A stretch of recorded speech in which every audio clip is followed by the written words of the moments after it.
Have you ever looked into someone's eyes and felt a chill, like something inside them had snapped?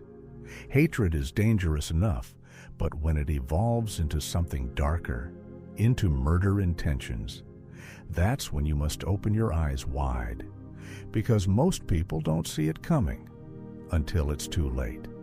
Every year, thousands of lives are lost, not just to violence, but to ignorance, to missed signs, to silence. In this video, we're diving deep into the 5 chilling ways hate morphs into murderous intent, and how Stoic philosophy can keep you aware, calm, and prepared. If you watch till the end, you won't just gain wisdom, you might save your life. Way 1. Their silence isn't peaceful, it's boiling. Silence is often misunderstood.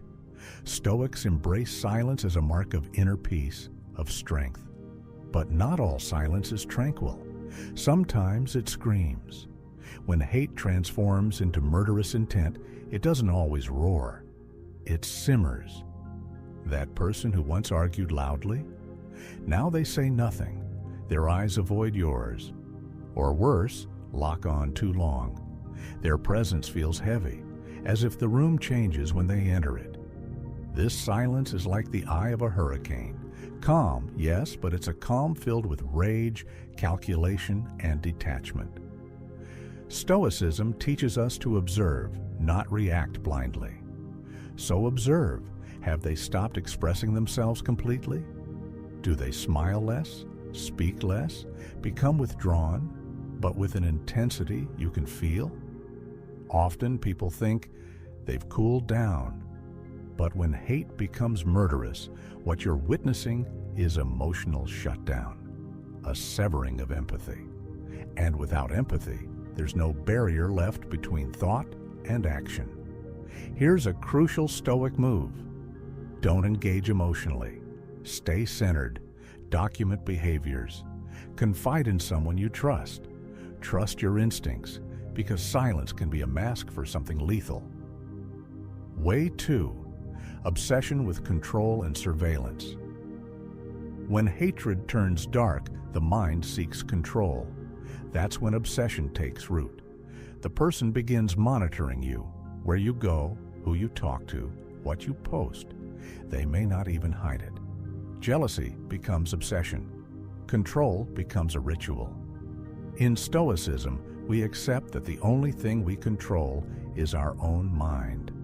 But people consumed by hate seek to control you, and they do it in increasingly invasive ways. Checking your phone, driving by your home, questioning your friends. It's not just curiosity anymore, it's surveillance. And here's the chilling truth. The more someone watches you obsessively, the more they begin to dehumanize you. You become a character in their mental story. Not a person with rights, but a symbol of pain. The moment you notice patterns, frequent drive-bys, excessive questions, hacking attempts, or guilt-tripping disguised as concern, that's a red flag. Stoic wisdom urges us to create boundaries, protect your space, change routines, inform people. Remember, obsession always precedes action. The more someone needs to control you, the more dangerous they become when they realize they can't. Way 3. Fantasizing violence. Even jokingly. Have you heard them say, "I could kill them," and laugh? Do they joke about murder, revenge, or hurting others in casual tones? Here's the dangerous line. When someone expresses violence wrapped in humor or fiction, they're testing how it sounds. Testing how you react, testing themselves.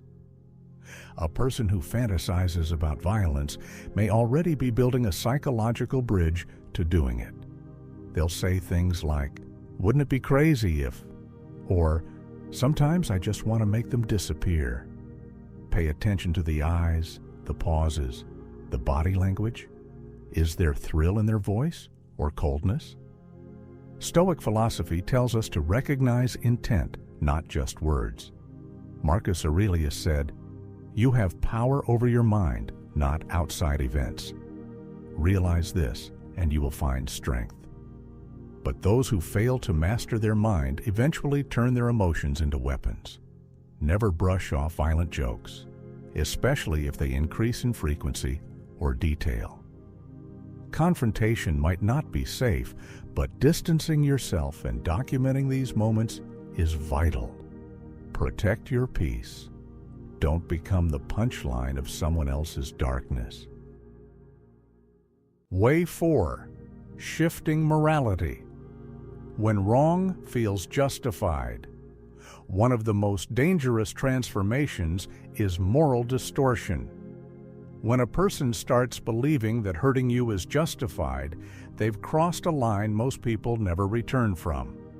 This is when hate becomes righteous in their eyes. They'll start rewriting the past. They deserved it, or they had it coming.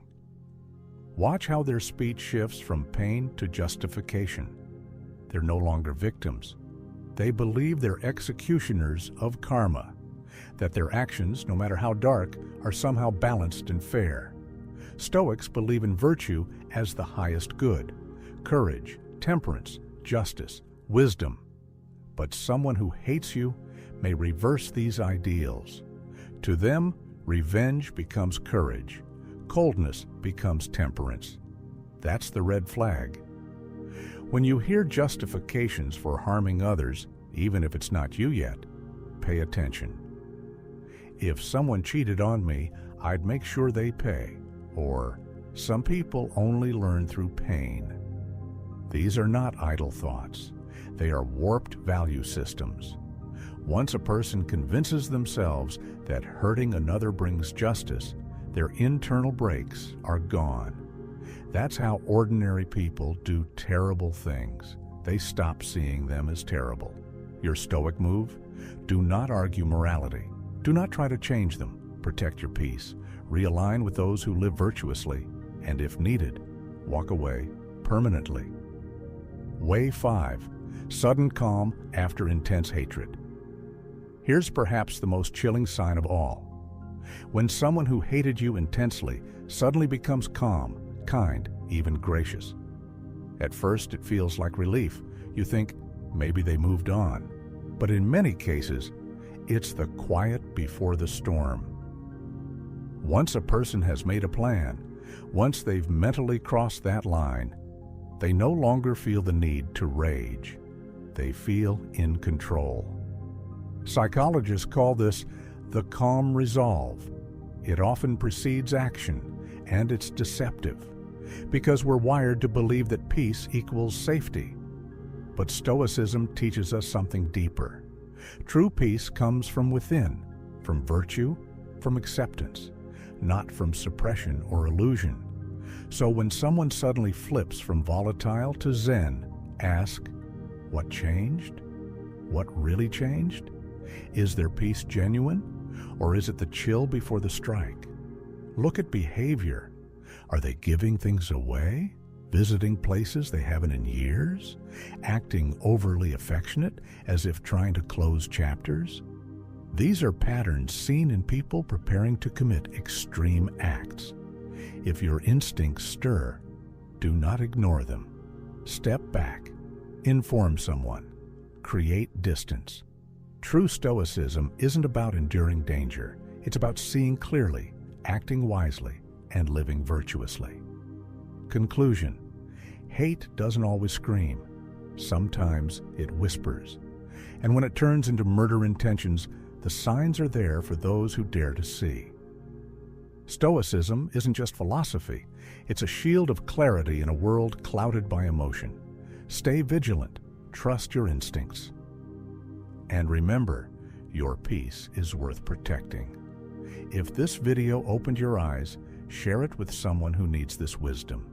Subscribe for more Stoic truths, and drop a comment if you've ever seen hate take a darker turn. Your story might just save someone else's life. Stay wise, stay grounded, and above all, stay safe.